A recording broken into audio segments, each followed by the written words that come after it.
नमस्कार साथियों, स्वागत है आपका हमारे धार्मिक चैनल अनमोल शब्द में। आज का हमारा विषय है नवरात्रि की शुरुआत कैसे हुई। तो चलिए शुरू करते हैं। नवरात्रि की शुरुआत कैसे हुई, इसका धार्मिक महत्व क्या है और इसकी कथा। नवरात्रि की शुरुआत माता दुर्गा की शक्ति की आराधना से जुड़ी है। इसकी पृष्ठभूमि कई धार्मिक कथाओं से मिलती है, लेकिन मुख्य रूप से दो प्रमुख मान्यताएं मानी जाती हैं। नंबर 1, महिषासुर वध की कथा। प्राचीन काल में महिषासुर नाम का एक राक्षस था। उसने कठोर तप करके ब्रह्मा जी से वरदान पाया कि उसे कोई देवता या पुरुष नहीं मार सकता। इस वरदान के बाद उसने तीनों लोकों में आतंक मचा दिया। तब देवताओं की प्रार्थना पर सभी देवताओं की शक्तियों से माँ दुर्गा का आविर्भाव हुआ। माँ दुर्गा ने 9 दिनों तक महिषासुर से युद्ध किया और 10वें दिन उसका वध किया। इसलिए नवरात्रि के 9 दिन दुर्गा पूजा और 10वां दिन विजयदशमी के रूप में मनाया जाता है। नंबर 2, रामायण से जुड़ी मान्यता। श्री राम ने रावण से युद्ध से पहले माँ दुर्गा की पूजा की थी। उन्होंने 9 दिनों तक माँ की उपासना कर उनसे विजय का आशीर्वाद मांगा। 10वें दिन श्री राम ने रावण का वध किया और विजय प्राप्त की।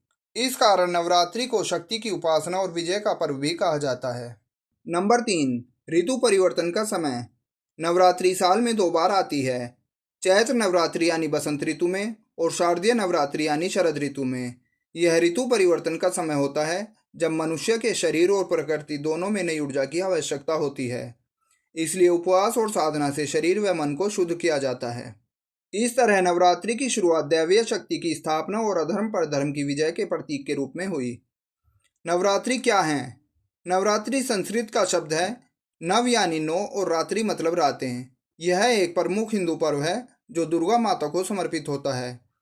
नवरात्रि साल में 4 बार आती है, लेकिन मुख्य रूप से चैत्र नवरात्रि मार्च अप्रैल में और शारदीय नवरात्रि सितंबर अक्टूबर का बहुत अधिक महत्व है। इन 9 दिनों में माँ दुर्गा के 9 स्वरूपों की पूजा की जाती है। नवरात्रि का महत्व।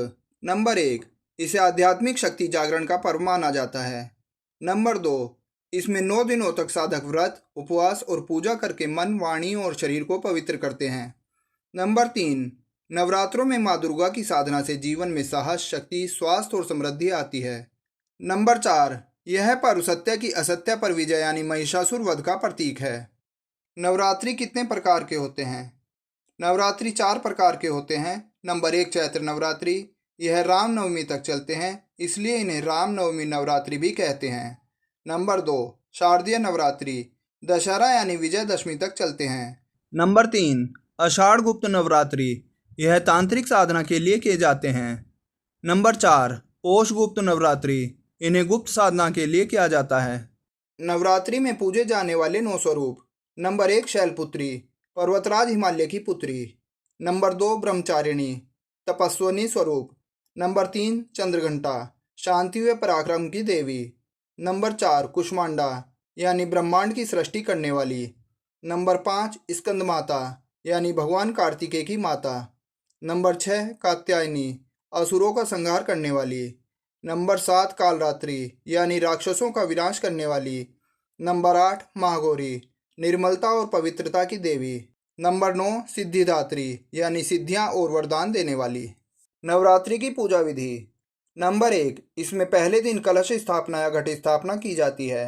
नंबर 2, इसके बाद कलश में जल, सुपारी, सिक्का और आम के पत्ते रखकर नारियल चढ़ाया जाता है।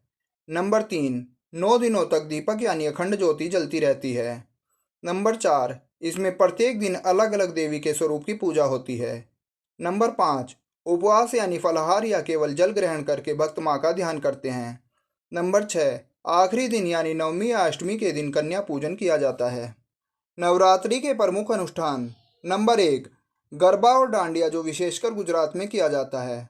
नंबर 2, रामलीला और दशहरा यानी रावण दहन। नंबर 3, व्रत, उपवास, मंत्र जप और हवन। वैज्ञानिक और आध्यात्मिक दृष्टि से महत्व। इस समय मौसम बदलता है, यानी गर्मी से बरसात आती है, फिर सर्दी आती है और फिर सर्दी से गर्मी आती है। नंबर 2, उपवास से शरीर की रोग प्रतिरोधक क्षमता बढ़ती है। नंबर 3, ध्यान और पूजा से मानसिक शांति और ऊर्जा मिलती है। अगर जानकारी अच्छी लगी हो तो वीडियो को लाइक, शेयर और सब्सक्राइब या फॉलो करना ना भूलें, जिससे ऐसी ही जानकारी आप तक पहुंचती रहे। इस वीडियो में दी गई जानकारियों पर हम यह दावा नहीं करते हैं कि यह पूर्णतः सत्य एवं सटीक हैं। इन्हें अपनाने से पहले विशेषज्ञ की सलाह अवश्य लें।